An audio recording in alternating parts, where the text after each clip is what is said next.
Hi guys, welcome back to The Followers. We're on episode, I still don't know the episodes, but today we've had a very special guest. We've had Shane Cahill. So Shane Cahill is the CEO and founder of APEC Performance. So fitness, strength and conditioning education company. So obviously it's a company that I work for at the moment, so I owe Shane a huge amount. He's been pretty influential in my own career, and obviously I still work pretty close with him. So it was pretty good to get him, the guys putting him through their paces today. So guys, what did you enjoy about this conversation? Just disclaimer there, yes, he is Shane's boss, and we had to do like so much to get this, and Shane has to work 4 extra hours this weekend just to justify getting his boss on the show. Couldn't even record on Wednesday at 12 o'clock as we usually do. If anyone from the Department of Education is working, that does not happen. Or is listening. Also, slight disclaimer there, I was a bit disagreeable today, so sorry if anyone thinks I was trying to get in a fight. It was just to tease points out. No, it was great to just get his insights. Just, I mean, coming from a playing career, from a professional background, and seeing a gap, there like that, it's fantastic to see somebody just notice it and then go after it and develop a course and a number of courses like he has. Some fascinating insights there from him. Plus, he had first guest we've had on has had an accent that's posher than mine. So again, context. There you go. Well, it's a really good episode, guys. I hope you enjoy it. Here we go. All right, so today we have a very special guest. We're going to be chatting with Shane Cahill. So Shane Cahill, I'll let him introduce himself properly in a minute, but he's an ex-pro rugby player and he's the founder and CEO of APEC Performance. So APEC Performance is a fitness education and performance company. And yeah, Shane, you're very welcome onto the podcast. Thanks a million. It's great to be here. Yeah, been a long time since I've talked to you. Yeah, only this morning I think, but anyway. Yeah, so I'll let you do a little bit of a bio of yourself, but even just tracing back, you will touch on your rugby career first. So how did that come about? You left Blackrock at 17, 18 and was over to the UK for a professional career?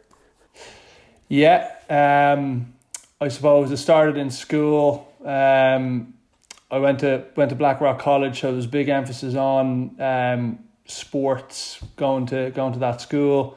And from an early age, I was exposed to, as close as you can get to being in a professional environment where you're all day long. You're in early mornings for your conditioning sessions. You have people providing great nutritional advice to you. You have nutritionists coming in and working with you, training at lunchtime, and then a couple of hours training after school. So that 5 days a week for many, many years compounded. And I suppose I developed a relationship to the side of the environment, the training side to the environment. And when I left there, I first of all went to New Zealand. I sustained a very bad injury and I had to come back to Ireland. I was kind of bedbound for 2 years. I broke my fib and my tib, came out through the skin in a tackle. So that was a nasty injury. Kept me off my feet for about 2 years. And then when I recovered from that, went back over to New Zealand. And as I got off the plane in New Zealand, got a contract in England. So I went back to England, and I ended up playing kind of 8 professional seasons over there. So that was how I got into professional sports, or I started playing professional rugby. And the whole way through my career, like I had mentioned, developed a really good relationship with, or a fascination with, the performance side, the training side of what it took to be a professional athlete. Every club that I was in, I would always pick the brains of the strength and conditioning staff, the nutrition staff, sports science staff. That went down well in some clubs. It, I suppose, came across as challenging in other clubs when I was in my younger days. But that for me really was my schooling and my learning as I went through my days as a professional athlete. And I got to the end of my professional playing career, and I I looked around. The last team that I played for was London Welsh, and I looked around to a lot of the lads that were currently playing, and to me, they actually weren't. A lot of them weren't qualified to do anything because they had all invested pretty much their whole life into being a professional rugby player, like had I. And I think you develop such a wealth of like knowledge, skills, and behaviors being in that high performance environment for so long that, you know, when I left, I was like, one of the things I wanted to do was I wanted to try and create a system of education where you took those knowledge, skills, and behaviors that professional athletes were exposed to and you put it back into an educational format. So I set about doing that, and then I suppose that was the inception of the company that I started, which was Athletic Performance Education Company. And today we're operational in Ireland and in England. In England, we work with a number of the different Premiership rugby clubs, and we deliver different apprenticeships in sports, health and performance to their players. So we work with them in an education capacity. In Ireland, we deliver diplomas around strength and conditioning, personal training, health coaching and nutrition, and we deliver that to back into the consumer market in Ireland. So I suppose that's how I transitioned from professional sports into what we do now, which is deliver education. So when you were coming through, I suppose towards the end of your career, when you knew, okay, I'd like to touch in this S&C area, it's definitely something I'm interested in, were you able to like part-time coach, maybe even at a youth level or with a B or a C team as part of that, or was it all you have to learn off the back, or was there any kind of opening in the clubs where you could learn off their S&C or work with him, or was it just completely on you and that's kind of why you saw there was no education around it? Yeah, well, like I had said, I developed, like I got on really, really well with all of the strength and conditioning staff and sports science staff because I had a fascination in that element of professional sports.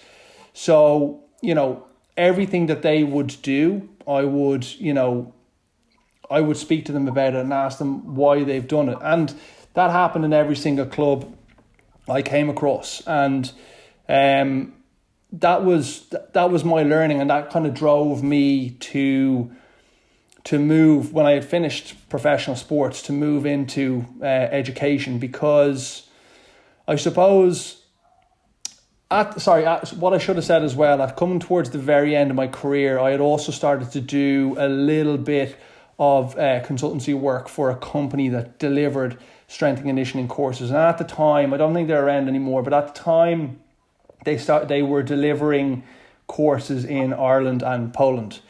So I did a little bit of consultancy stuff for them, and I seen the way education was being delivered, and I was like, there's a good gap in the market here to actually take the systems and methods that I was exposed to as an athlete, that I had picked the brains of all of the S&C staff and sports science staff that I had worked with, and actually put it into an education format and try and deliver it back to coaches looking to excel in the world of strength and conditioning. And that stemmed another problem for us as an education company, because when we did that, so strength and conditioning courses were the very first courses we delivered as a company. And when we started delivering those courses, we found one of the problems was that coaches coming on to do our qualification with us, they didn't have enough substance, or there wasn't enough foundational understanding of the biomechanical aspect of what they like around some of the movement competency stuff around squatting and deadlifting. So it was very, very hard to implement or teach like the technical models around speed and plyometrics and stuff, because there wasn't enough foundational understanding around plyometrics. So that, I suppose, problem solving around that drove us to create all the different diplomas we deliver today around PT, S&C, health coaching and stuff like that. So for us, we wanted to I suppose, go right back to the start, regress our education model right back to the start, entry-level qualifications at level 2 and level 3 for personal training. And then what we try and do is we try and hold people in education as long as we can with ourselves. So depending on where they wanted to go into the world of performance, or with a strength and conditioning qualification, or if they wanted to keep it general around the health side of things with their PT and nutritional quals. Yeah, so it means, I suppose, people who have previous experience can slot in the chain where they see fit. And again, people who are just getting started can start at the bottom and work their way up as well. So it's that, I suppose, clear pyramid structure that makes it easy for people to follow. Exactly, yeah, exactly. Cool. So then how, I suppose, APEC, I'm assuming you didn't just finish up rugby straight away and APEC just formed. Tell us a little bit about how that kind of came to start. Like, what was it? Was it at first just you in the back room with two lads teaching them an S&C course, or how was it like? How did it turn into the company it is today? Yeah, so I suppose a bit of background about the company first of all. So we initially started off as I suppose most performance companies will start working delivery or working with athletes or people, and from there then I suppose create a system of education based off their exposure and experience to the people that they work with, and I suppose run educational courses, coaching courses for other coaches to come on and learn from them. With ourselves, because it was myself at the start, we kind of did it the opposite way. So we went straight into education because I just felt that I had enough understanding and knowledge from having been in a professional environment for so long. So what we did was, like I said, we started running the strength and conditioning qualifications. Over time then, we started to work with primarily in field-based sports, and up until the pandemic last year, we had about 10 different teams that we worked with in hockey, rugby, hurling and football. So we had, like I said, it was primarily field-based sports that we worked in, and the pandemic set in, a lot of those contracts fell.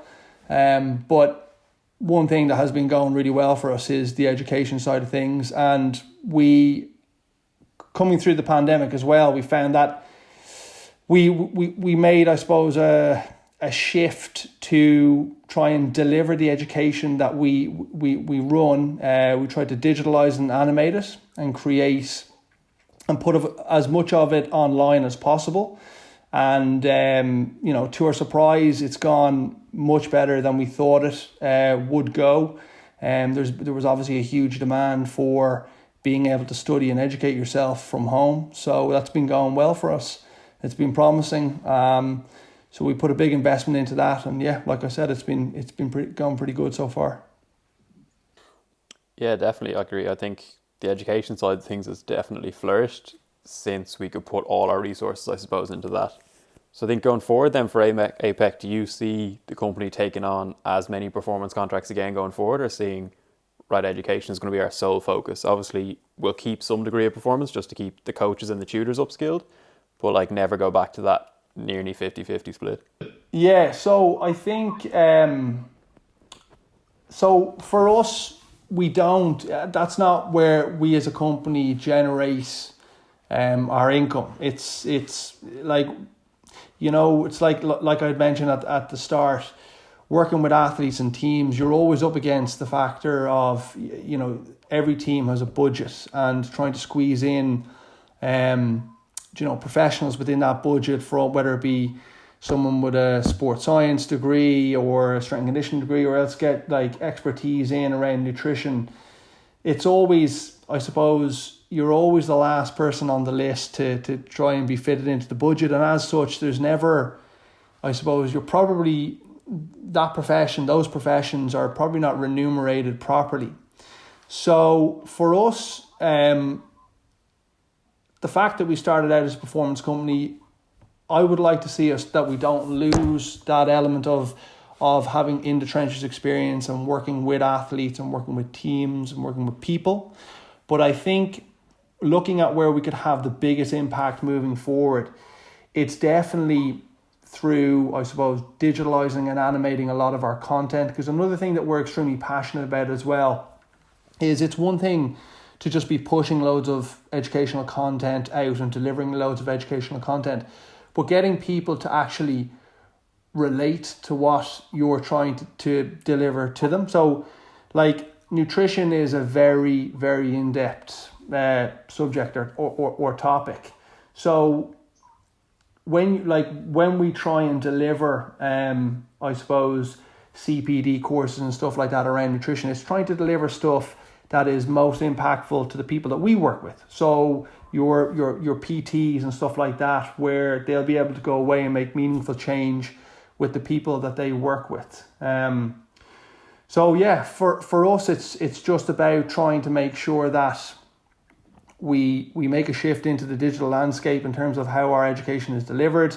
But I think we'll always keep I suppose one foot in the grave in terms of practically working with people, because I'm a big proponent of having in the trenches experience. I think that even when I look at I suppose degree courses and stuff like that, I think the one thing that they're missing is there's not enough applied degree courses in terms of they run a lot of sports science courses and stuff like that, but I mean that's just a bombardment of knowledge rather than actually practically applying the skills that they're giving you on those S&C and sports science related courses. I think students would be much better off on the tail end of those degrees if they had practical experience. So yeah, I think we'll always stay in the game working with people as long as we can, because that is in fact how we develop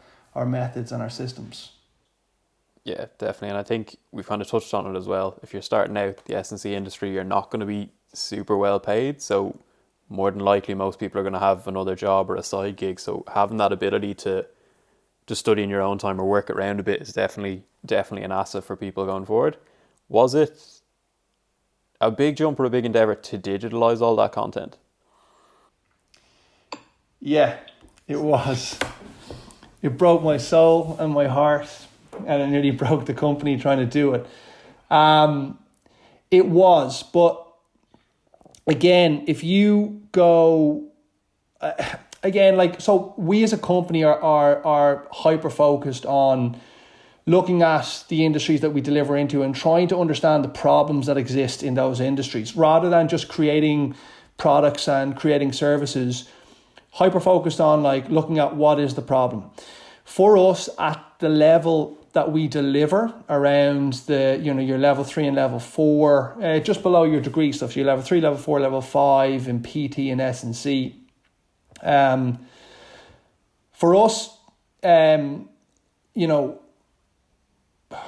we looked at education that I suppose is most impactful. We looked at problems in the industry, and we found that there was a lot of competency-based problems in terms of people were missing core competencies to be effective practitioners around PT and S&C. And when I say competencies, I mean very bad communication skills, very in terms of behavior change, understanding how humans behave and why they react and habit change. And then there's virtually no reflective practice that takes place within the industry. And so people do not reflect on their own work and how they work with people.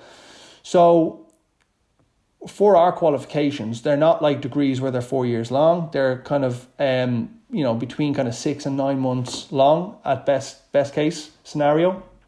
And so we don't have time to sit there and cover all the core competencies, as well as the coaching science, as well as the training science that needs to be covered in these qualifications. So for us, when we looked at how we could have the biggest impact in the industries that we deliver into, it was through digitalizing and animating everything. And we wanted, even around anatomy and physiology and stuff like that, anatomy and physiology is unless you're a muscle physiologist, people don't find that stuff engaging, especially trying to learn from an A&P from a paper-based method, off of a book. It's just not engaging for people. So What we did, so we set about, we got CAD artists in, and all the anatomy and physiology, kinesiology stuff that we created, it's all done through like 3D modeling. So what we wanted to do was we wanted to get people to intricately understand what they were trying to learn, and then how it related to them in an exercise, in an exercise capacity, or when they were training clients, they had a deep understanding of exercise anatomy and physiology. So one of the problems that we tried to fix was we just didn't feel the competencies in the industry were great enough. We felt that the way education was delivered was kind of archaic and people didn't really understand it. A lot of another massive issue that we found was that like a lot of the industry was, you were just required, and again I think this is at degree level as well, I think that you're just required to have rote memory pattern where you just memorize loads of useless information and then relay it back onto a page in an exam, and that's how you get your qualification, or that's how you get your degree. How many people come out of degree courses now and they're actually not fit for industry? They're not fit for the industry they work for because they don't have, I suppose, a deep understanding of the skill set required around what they're trying to do. So with our education, we try to promote we try to promote as much practical application as we can. We try to make everything case study based, where we were giving people the knowledge, skills, and behaviors. They were going away, they were working with people, they were coming back, and it was a live case study assessment that helped them through their qualification. So I think we're nowhere near where we need to be, but I think we're a long way down the road compared to some of the competitors in our industry in terms of making change with people at that diploma level education. And actually, Shane, just on the kind of competency side of things, the opposite, coaching limitations. So we had a guest on a few weeks ago who mentioned that a student of hers had no interest in a nutrition module because they're like, oh, I'll just learn that on the job. Sure, it's simple. It's it's straightforward. And it's not straightforward. It's incredibly complex in a lot of cases. But they're just like, oh, I'm just not interested in that. I'll happily coach that without having any education in it. That's a degree course, but that this student was in. But how do you coach that limitation, like knowing where you is above your level, because that's another side as well, where you see people on one side and they're not good at coaching. They're not competent when it comes to that. But then you see on the other side that people might be very good at a certain level, but they push themselves too far beyond it before their time. And maybe, how do you get that kind of guidance across to people, or is it a focus? Yeah, so the answer is it absolutely is a focus for us. And I think the problem is systemic in the education system anyway. So I think you've hit the nail on the head in terms of, like, I've said that there's a lot of people come through degrees and they're not industry ready. And then, you've just mentioned there that someone said that I don't need to go on and finish off the credits or, go on and do a degree in nutrition. I'll be able to learn it on the job. I don't think that's the case. I don't think that's the case especially not with something like nutrition. But I think what needs to happen in the educational landscape is that we need to find a blend of where students are theoretically being taught the knowledge and skills and behaviors to be good at their job, but then they're also getting the chance to be able to apply these in a practical setting and then learn, oh, this is where my mistakes lie in trying to apply these knowledge, skills and behaviors. Because there's no doubt, there's no doubt that universities do a hell of a job in delivering really high level stuff in health science, but it's applying the skills and the knowledge and the behaviors that are taught on these courses. This is where the educational industry fails.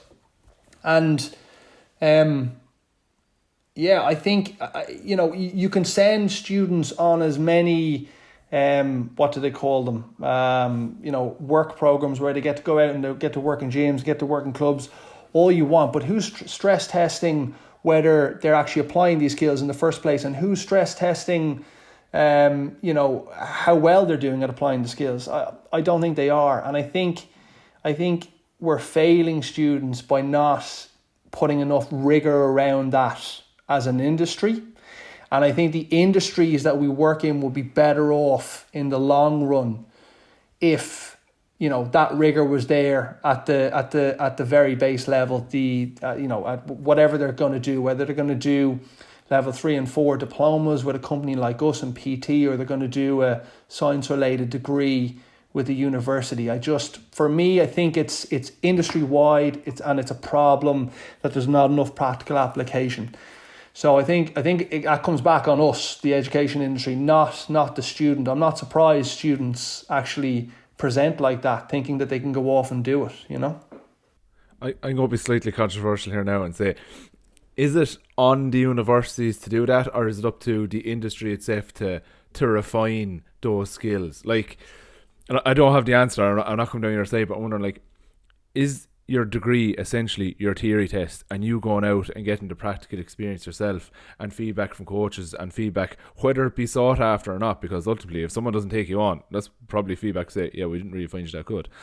Is that essentially what develops them? Is it finding a mentor? Is it actively seeking out feedback from someone, like putting a GoPro on yourself for a session, sending it to a coach you well respect, and getting feedback from there? Or like, how much should the universities do? Because if you think of other industries, like in, say, law or accounting, you get your degree, then you go into a firm and you essentially earn your stripes with them in a 2-year internship or an apprenticeship. Like, so I've come from both sides, that I did my degree in PE, but before that I did an apprenticeship in carpentry, and we had that lovely blend of, you have a year on the job, then you have 5 months in what essentially is college, and the way they dovetail off each other was really, really good. But it was, like, I was lucky in that the fella I worked with did everything and taught me through a load of stuff, whereas the fella on the bench beside me, like, he spent his first year with a sledgehammer and a level, and that was it. That was all he ever got to do, so he'd no real experience. But it was just purely up to the industry at the end of that to, I suppose, filter him out. And I'm just wondering, like, I don't know, who is it essentially on? Is it on the colleges, or the colleges, no, we give you your theory test, then you go on and develop those skills afterwards? I'm not sure. So, like I said, I think universities do a good job of delivering the subject matter, okay? But do you think that universities and education companies like ourselves do a good enough job in teaching young coaches how to be reflective? So by being reflective, you technically become autocatalytic in terms of you become self-thought and you start to self-learn off of what you've done wrong, what you've done right. So I don't think they drive home those skills enough. And so you guys are all coming from a nutrition background. Do you think in the qualifications that you came through that there was enough emphasis and enough onus on being reflective as a coach and focusing on what am I doing right, what am I doing wrong?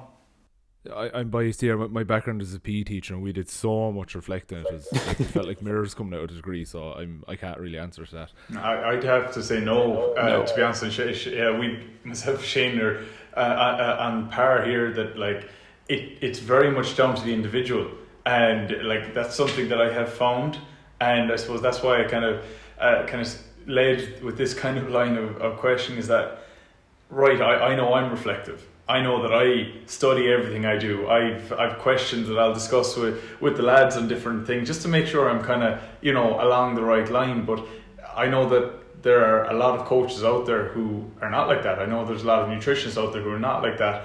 And it's just, I find it peculiar that it is very much down to the individual, how they apply themselves to their career. And I guess it opens the floodgates really for a whole host of people who maybe are not going to be good at their jobs long term, and that can cause problems for the end, the client, the athlete at the end, or even if it was, say, say with a personal trainer who's working with somebody in their 50s who've, just starting to do a little bit of exercise for their health, if they're not being reflective on their work, if they're not being reflective on what the service they're providing and the quality of it, they can, go down the wrong path and be influenced in in a poor line, and that can, I suppose, it's just the overall worries of the implications that might bring.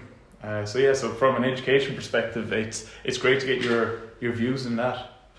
Yeah, and I think so. What I think is going to happen in the industry over the next 10 years is you'll see less and less people push towards degree level education, and you'll see more and more people try to get into on the job apprenticeships. And we in Ireland probably aren't as exposed to we probably think about apprenticeships being traditionally delivered in like carpentry and plumbing and stuff like that. But you go to England, they deliver apprenticeships in everything, in accounting, in sports management, in nutrition. They deliver apprenticeships in coaching, business and leadership, like absolutely everything. So I think what you'll find is companies now are copping on to the fact that we want to cut down the learning curve when we bring people in to be good at the job. So we want people to learn on the job, but the companies probably don't, companies, organizations, sports clubs, whoever it is, don't want to have to invest into, or don't have the time probably to invest into it. People don't want to waste probably the start of their lives giving all of this time, 4, 5, 6, 7 years to educate themselves. And I think you'll find a massive shift into on-the-job training and apprenticeships being run on the job, where there's a massive emphasis on soft skill competency, communication, behavior change, being reflective about your work, ongoing assessment of how those skills are developing. And like we see it in the apprenticeships we run, the coaching apprenticeships we run in the UK, and coaches, like, they come to fruition in terms of their ability to coach so much quicker because they're getting challenged in a practical setting and environment constantly. So they're learning. Now, arguably, you could say that there might be, academically, they might be probably not where they would be if they were in a pure academic degree. But I suppose you're just trying to weigh one against the other in terms of what's more beneficial to the industry. How do we as the education landscape make the industry evolve quicker? That's I suppose the discussion I always have in my head. What is going to improve the industry and make it evolve as quick as possible? Arguably as well, in an academic or like perfect world view, like you can set out the most perfect plan for a team for a year, but like we all know, once you're actually working with that team, it's very, very, very rare that you'll actually get to follow a plan completely through with fixture changes, with whatever COVID, different things that happen. So arguably that real world experience where you learn to think on your feet a bit, and that problem-based learning is going to be more valuable than an expert in theory at the academic side of things. Yeah. Everyone's got a plan till they get punched in the face. And when you're an S&C coach and you're in the trenches, man, you're getting punched in the head all of the time. Like, you're getting punched by the backroom staff, by the head coach, by the players. Like, everyone's throwing obstacles at you, and and like that's even more so prevalent in amateur, semi-professional sports. Like a lot of the GAA stuff. I feel for coaches in terms of having to problem solve like that. The GA can be a little bit chaotic, alright, especially when it comes to planning for peaking for championship, and you've no idea at the beginning of the year when championship will be. So how do you plan around that? It's there's a couple of moving chairs there. Yeah, it is. Like it's like I say. So it's like, all you can do is plan for the worst and the best, I suppose. And then if you land somewhere in the middle, I suppose you've done pretty well. Like, again, like the water gets pretty murky when you have no plan. So the best thing is just to create one, have something to fall back on. If we deviate away from it because obstacles and problems have presented themselves in the environment, you know, that is, I suppose that's the nature of sport, you know. Definitely. All right, I'll deviate a little bit more just on the terms of when you were setting up a fitness business. What kind of took you by complete surprise? Like, what was the sucker punch that you didn't see being something you'd have to deal with owning your own fitness business, or stuff that came out of the blue?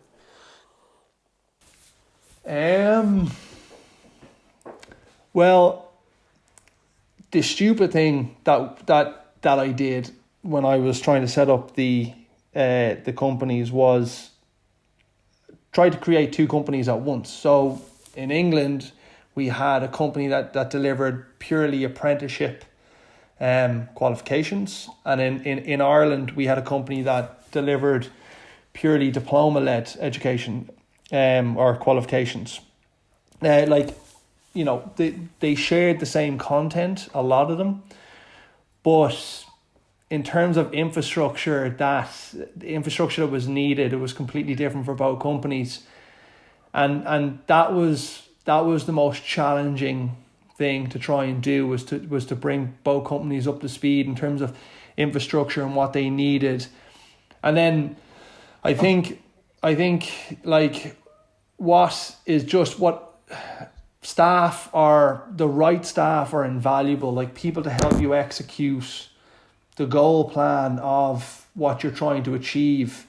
And it takes a long time to get really good staff, or in this case, really good tutors and coaches who, first of all, bought into our system of education, and, you know, second of all, we're able to deliver to a standard that we wanted. So that's been it's taken nearly 5 years to get the company to where it is.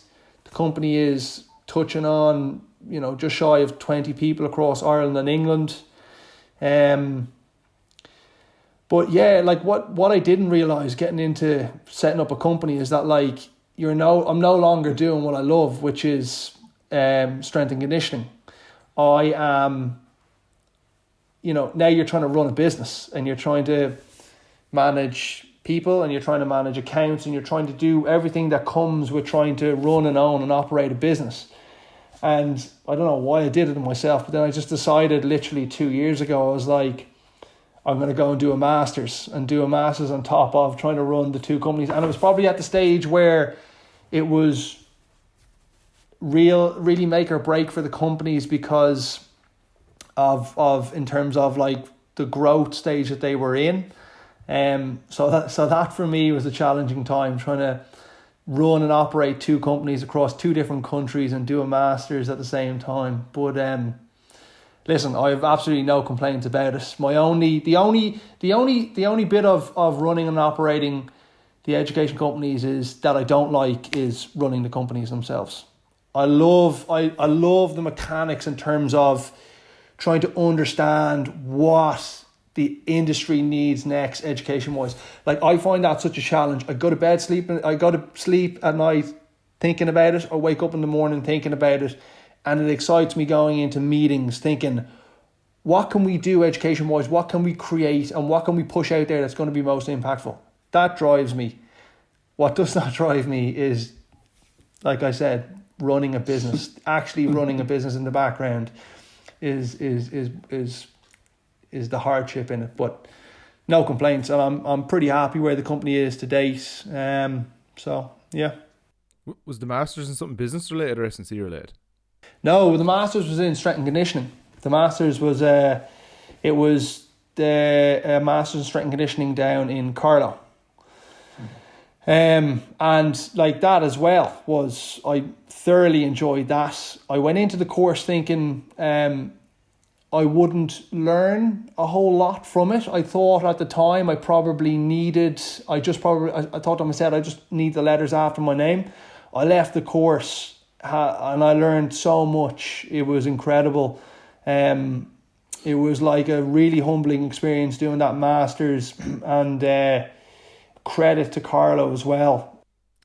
Dick Brown runs that course, isn't he? Dick Brown, yeah, like credit that man. He's like runs a fantastic program.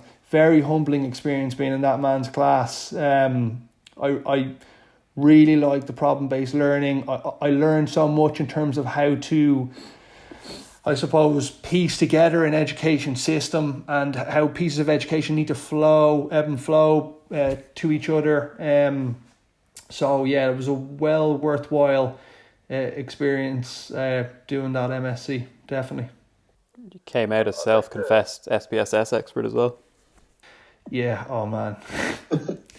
Man, that was probably the worst time in my life, the statistical stuff. And like the thing about it was they made us pick our thesis early enough, and at the time I was peacocking a little bit. I was like, yeah, I'll do one on, I think I did it on I looked at the relationship between high speed running meters, if there was one, between high speed running meters and aerobic capacity. So that involved obviously a ton of GPS data, and I'm not mathematically orientated anyway, and yeah, it just pinned me right down. And then trying to learn statistics on top of that was a bit of a nightmare, but other than that, it was good, no complaints. Really enjoyed the 2 years. So we had, it just sticks out in my memory because we had at one point in the office, there was you with SPSS in one corner and me about 2 weeks out from a show in fucking foul humour in the other corner. Anyone who walks in gets books or desks flung at the door. Yeah.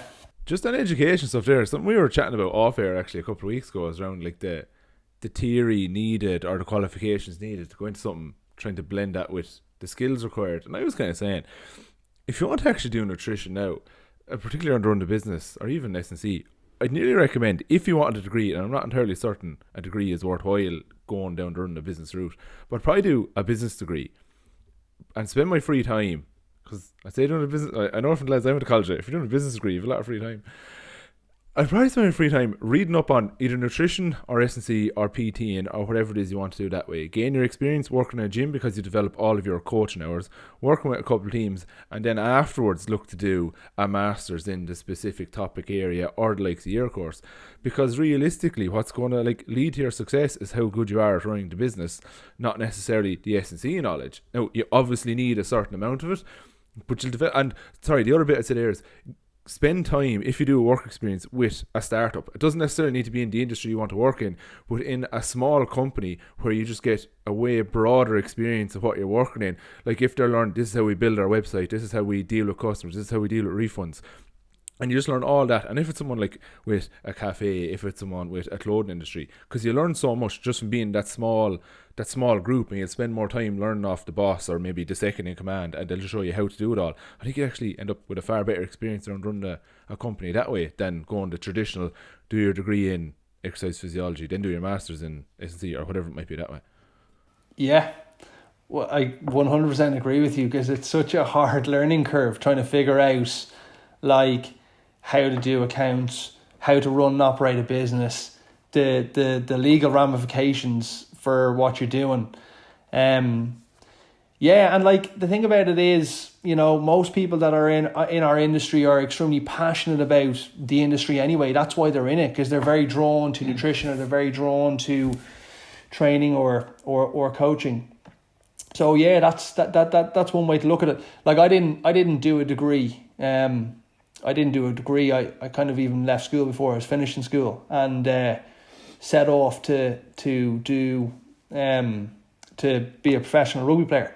And when I came back from that to get into Carlow, they actually looked at what I had done to date, in terms of my experience, and obviously setting up the education company, running the education company had a big part to play in I suppose my entry onto that master's course, and my coaching experience as well, because something I probably didn't mention at the very start was I had I suppose I think it was 4 years into playing professional rugby, I had a pretty bad injury where I was out for 2 years, and I actually went back and I worked as in the strength and conditioning department in one of the professional clubs that I played in. So that obviously went a long way as well in terms of coaching experience to get into the masters and stuff like that. But yeah, you're definitely, if it's a business that you want to set up and run,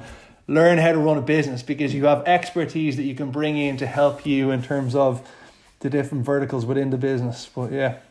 Even understanding that there isn't actually a whole pile of, if you take nutrition for example, we feel like, you know, you'd be talking to people and you're, oh, there's a huge industry, like there's huge possibility there, but it's not like, say, we spoke about accountancy and law and stuff like that. These jobs can be few and far between, and many people, especially in Ireland, do end up self-employed, but a lot of people don't realise that that's going to be the case until they have their degree in their hand and they're looking around going like, where are the jobs? So it's certainly something that, you know, if you had that background where you actually have that base to build on, I think it's huge. Yeah, absolutely. And another thing as well, like talking about, you know, those jobs being very prevalent for you when you have a degree. Over in England as well, like that's kind of like another issue that we identified over in England. So what we're trying to do at the moment is we're trying to partner with a number of universities over there, and we're trying to actually map in the apprenticeships in terms of the credits that are applied to them. So map them in, and this is more so for the professional athletes that we actually work with while they're still under contract.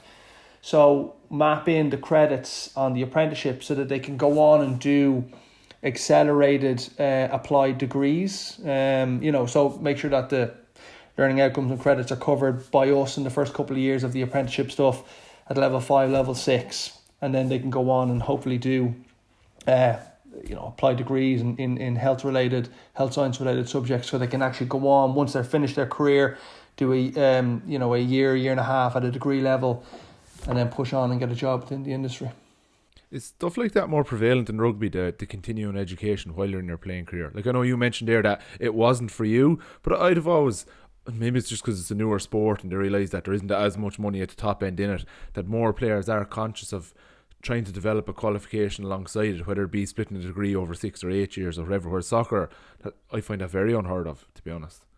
No is the answer. Yeah, absolutely not. So honestly, so sitting down with these clubs and trying to explain to them that the importance of, you know, creating a clear pathway beyond, you know, the contractual end date of the player's contract is so important, because it distills confidence in the player when they're in contract, and it alleviates a lot of the problems that go on. Some of the top end clubs, like example, Bristol Bears, okay, they are number 1 in the English Premiership over in the UK. We would work with them. They have a great driving force to get their players into education. Great driving force. But you go down the bottom of that table, man. We're in there trying to pull teeth, getting players onto education programs. Now that amplifies when you go into the soccer world, because the problem is the clubs ain't interested and the players ain't really interested. So that's a problem we're trying to overcome. Like, how do you get players interested in? And we know there's such a huge dropout rate in soccer as well. Something we haven't quite mastered, but it's definitely on the long finger in terms of us to tackle it. Another problem to tackle in the company, you know. How have you found managing accreditation processes over the years? That I'd imagine that's a kind of a sticky enough area. Very hard. Very, very hard. Yeah, I mean, very tough. It's like, yeah, it's an ever-changing landscape as well at our level. Like, there's a big difference between us and the degree. Of course there is, right? The level is different in terms of the theoretical, what's delivered theoretically. And as such, there's an ever-changing landscape in terms of the accreditation process, and we're constantly chasing our tail. And I suppose that is my main job in the company, is to stay up to date on that, unless I offload it on Shane now to get some applications filled out and stuff like that. But yeah, I mean, and then it's trying to pick accrediting organisations and bodies that, you know, when people finish with us and people go looking for jobs and stuff like that, they're going to be recognisable as well. And then every country you go to has a new accreditation process. And yeah, it's a bit of a nightmare. Probably one of the more challenging things, I think, delivering at kind of diploma level underneath degree is that accreditation process. Can also be very red tapey, if that makes sense. So as in like, okay, you put in application 1, wait 5 weeks, and then we'll tell you what was wrong with that. And then so like it could be one tiny mistake, but it could take 6 weeks before you know what it is and can then correct it. Whereas it was a 10-minute change or something that could have been fixed that quick and then submitted. But you're kind of caught in a list. And again, like that's probably not the accreditor's fault. They're just dealing with a backlog as well. But that can be pretty frustrating for an industry that doesn't usually work in those kind of realms. Yeah, it is frustrating. Extremely frustrating. And like, all of the bodies that do some form of S&C fitness course in Ireland, like, is there ever a case where you sit down in a room, obviously not like, because you're obviously rivals, but where someone above you says, here are the 5 things you have to include, here's another 10, and you have to include 4 to 6 of those in it, and you're free to put whatever else like in on top of that? Or is it just so you put together a course, send it to them, and they look at it and are like, yes, no? Yeah, so there's a framework that we have to deliver into. So we have to kind of map our education into a framework. We have to map our education into a framework. So there's a bit of rigor around that. But yeah, I mean, like, you have to send your education into them. But the problem is that they don't assess the education that's sent in. And I know they don't, because there's no way they would, if they assess the education properly that's sent in, there's no way half of the education companies delivering diploma level education at 3, 4 and 5 would exist, because it's affecting the industry in a negative way, some of the companies conduct themselves in terms of just pushing students out and giving them certifications within the industry. It's one of the, again, another problem we're trying to tackle is reduce the, I suppose, dropout or failure rate within the industry, right? It's massive in the UK.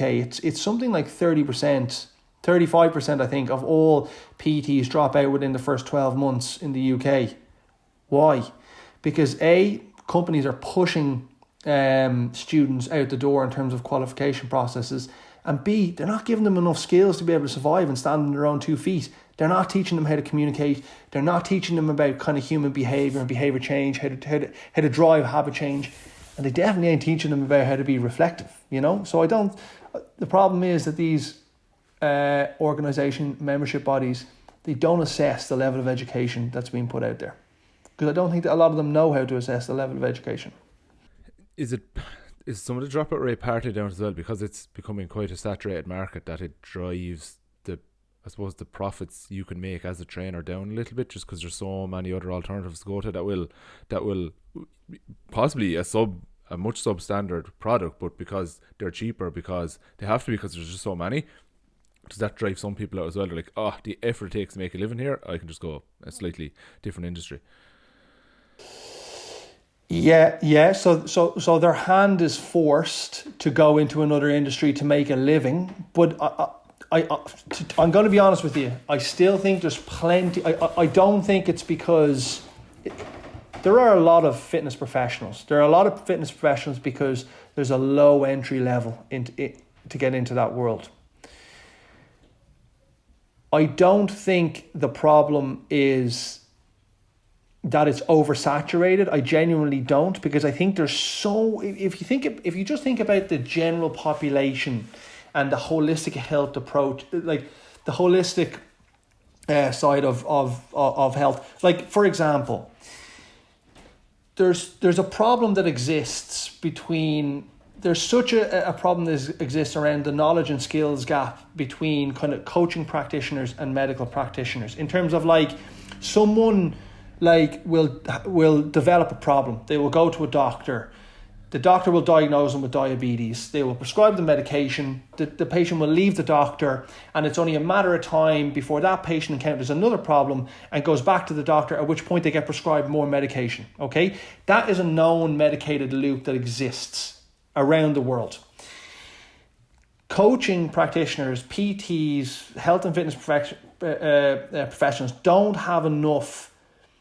the knowledge and skills to be able to step in and break that medicated loop. Okay, now that is one of the biggest, like, there's with that being so prevalent worldwide, there is such a need for fitness professionals, right? There's such a need and demand for them, but they don't have the knowledge and skills to be able to do that. And I think it's up to education companies to be able to educate them how to step in, break that medicated loop, and think about the amount of work that exists if they had the skills to be able to do that, but they don't. No, that makes perfect sense. It's like, in a way, it's saturated in that the volume of people there, but it's certainly not saturated in the volume of quality practitioners that are out there. Yeah. And I think yes, and I just think that coaches need to be educated enough to educate the people that they're working with in terms of how important their skill set is as well. What to recognize, like if someone is employing people, what am I actually looking for here? Am I looking for someone with letters after their name, with 10 certifications, or with the key skills that are required to perform the job well? And it's possibly fallen down on the part of the employers to realize, well, what's actually required here. No, that's a really good point. Yeah. And listen, look, we are a company that delivers diploma level education, and I am a proponent of going as far as you can in the education landscape. We're not saying that you don't need to be degree level educated, but I think there's a lot that can be cleaned up in terms of giving people the right skills at your PT level. There's a lot we can do in that space, before people get to degree level. Because even thinking of an employer's point of view, it's something I often wondered around, that how much work a course or a university should do in terms of guiding them towards work experience. To say, like, and I will never be in this position, I'd say, but if I was a coach and I want to hire 3 assistant S&Cs underneath me, and I'm looking through CVs, and I'm looking at the person who does maybe a degree, and the university organises 3 work placements for him or pushes them into it, I'm like, oh yeah, fair enough, they were in good places, they would have learned well there. And I'm also looking at someone else who organised 3 themselves, because the degree didn't organise anything for them, they had to go, and I'm like, are they a little bit more resourceful, or do they have a little bit more get up and go about them because they went and did that themselves? But then again, I have no idea of the quality of the experience they got. Like, they could have 1,000 hours of coaching experience, but is it just them going out delivering it, no feedback on any of it, no one mentoring them or guiding them through anything, or little to no reflective practice? And it makes it very open for the person hiring to decide, well, which is actually better here, the fact that it was gotten for them, but there's a good chance of decent feedback, versus the person who went out and organised all this themselves, but I'm not sure the quality of experience. Just because it's so open and murky, I think that's where the likes of you come in really well, because you're kind of dovetailing between the two. Yeah, and exactly, I don't think employers know that, to be honest with you, what to look for when they're taking on people. Again, another problem. And I will say this as well. So like we are trying to bolster out our education team at the moment. We had a couple of really good coaches head overseas. One of the young coaches that worked with us, he ran. His name is Sam Kerry, and he delivered a lot of the practical S&C days that we did. So we're trying to bring in coaches and replace a lot of those guys. Sam actually went overseas to the Stellenbosch Academy in South Africa. But one thing when I'm looking at CVs is, you want to see a basic, you want to see some foundational education stuff in there. But all I'm interested in, once that's there, is the practical experience that they have. Because for me as an employer, when that person comes into me, I don't want to have to go through the learning curve of having to teach these people about, prime example, the technical models to go with what they need to do to help us with the teams that we work with.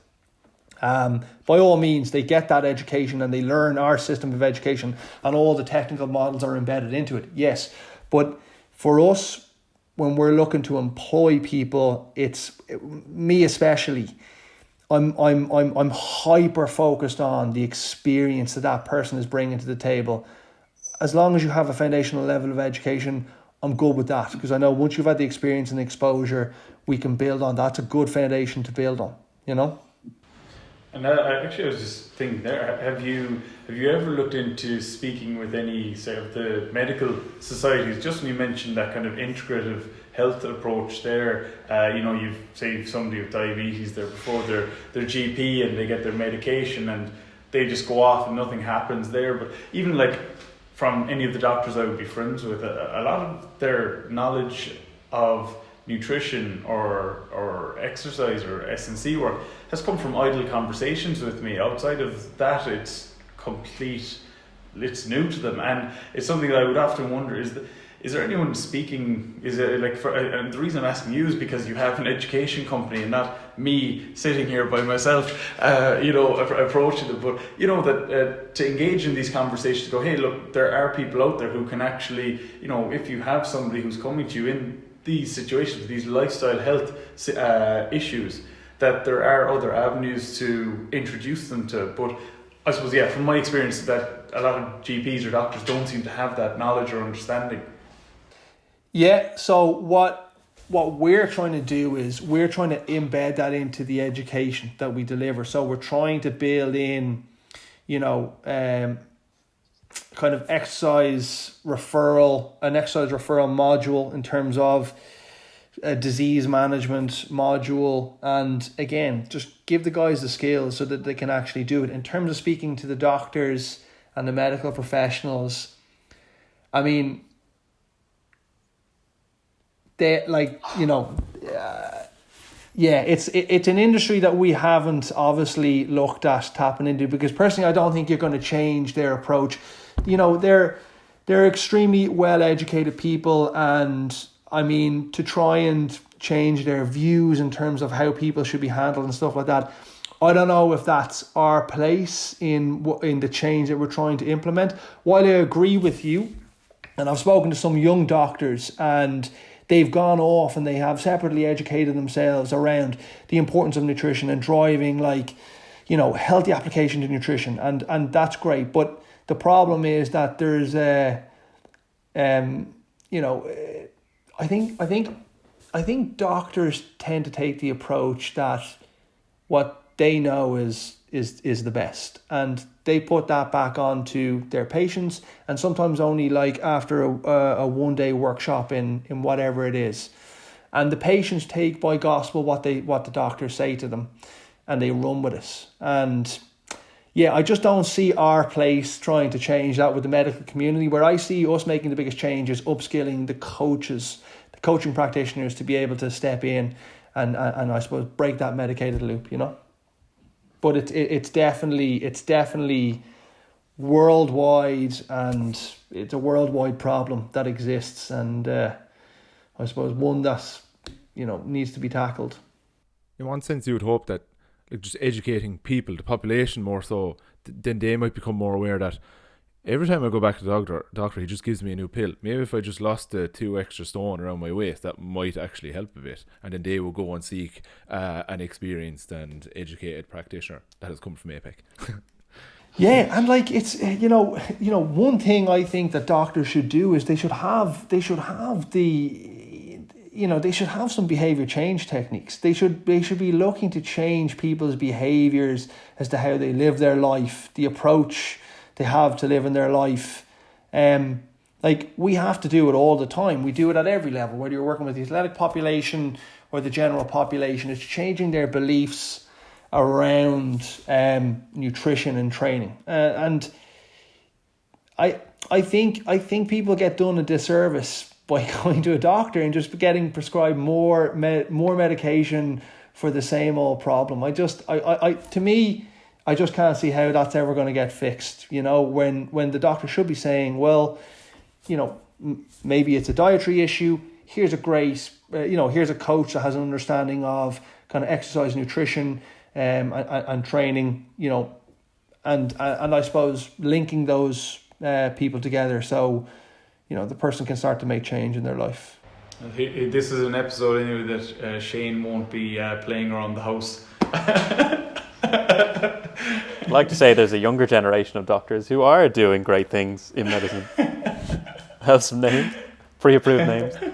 And yeah, and like, listen, and don't get me wrong. I forgot that your missus was a doctor, Shane. Yeah, so don't get me wrong. Don't get me wrong. Please don't get me wrong. This, I think that there are some great doctors. Like, we had a doctor come to one of our strength and conditioning courses. He rang me and he was like, "Yeah, I just want to sign up to one of the S&C courses." I was like, "No problem." And he was like, "This organisation will be paying for it," and he got whatever membership organisation that he was a part of. They pay for it. I was like, why are you coming? Why are you coming to this course? You're a doctor.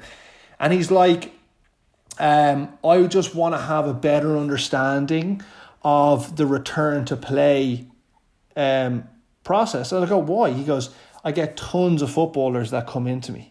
He just wanted to be better linked to like the rehabilitation and the return to play process that S&C coaches try and drive in the environments they work in. I thought that was incredible. And of course, you're going to get doctors across the world that want to know more outside of the scope of their practice, which is great. However, there are doctors out there that just they don't want to change and they just want to stick to the old medicated approach, which I suppose gets problematic after a while. No, you've pulled Shane out of a hole there, definitely. I think as well there'd be a lot of like older doctors or older people in medicine who would pull a lot of the strings, or if you try to do something maybe new or maybe innovative, they'll be like, no, this is how we do it my way. And then it will be kind of very much knocked down. So it's kind of, hopefully as a new generation comes through, that'll become more and more a part of life. Yeah, hopefully. All right, so I'm conscious we've taken a good bit of your time here, Shano, but just a final question to touch on is what do you see as being next for APEC? Like, is there a next step up, or is it just fine-tuning what's already in existence? Yeah, so what's next for APEC? I think my honest opinion is that regardless of whether we get past the current situation that we're in, which is the pandemic, the worldwide pandemic, I still think we'll be looking at, you know, industry change in every industry. And I think that for us as a company, we really want to latch on and do a good job of, you know, putting our education online, digitalizing our education. I think we have a couple of challenges around that in terms of, you know, I think you need to, being in front of someone and delivering education to someone face to face. There's a massive emotional component to that.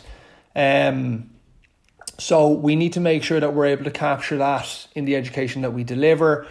We need to make sure that we're kind of touching on all different modes of learning, especially with the level of education that we deliver. And we are, I suppose, thinking a couple of steps down the road in terms of where the industry is going, and we're setting our learners up and we're building the education systems that we have to cater for that. Because I think with the industries changing as quick as they can, or as quick as they do, you know, when you build education, it's got to be able to accommodate for that change. So for us, really, it's to build the biggest kind of LMS, learner management system that we can. That's the bespoke system we've built to handle all of our education. It's getting our learners onto that, making sure that the journey is right for them, and then making sure that we spend all the time that we get to spend in a face-to-face capacity with the learners. It's all about in the trenches experience and learning and driving the practical component of coaching and just making them practically better coaches, and they get to spend all of their spare time at home hopefully learning our content, and we don't get to waste any time with them, so the time we have with them is valuable. That for us I see being the goal over the next kind of 24-36 months. All right, lads, do you have any final questions? No, that's been fantastic. All right, perfect. Thanks a million for that, Shane. That was class. No worries, lads. It's an absolute pleasure. Thanks for having me on.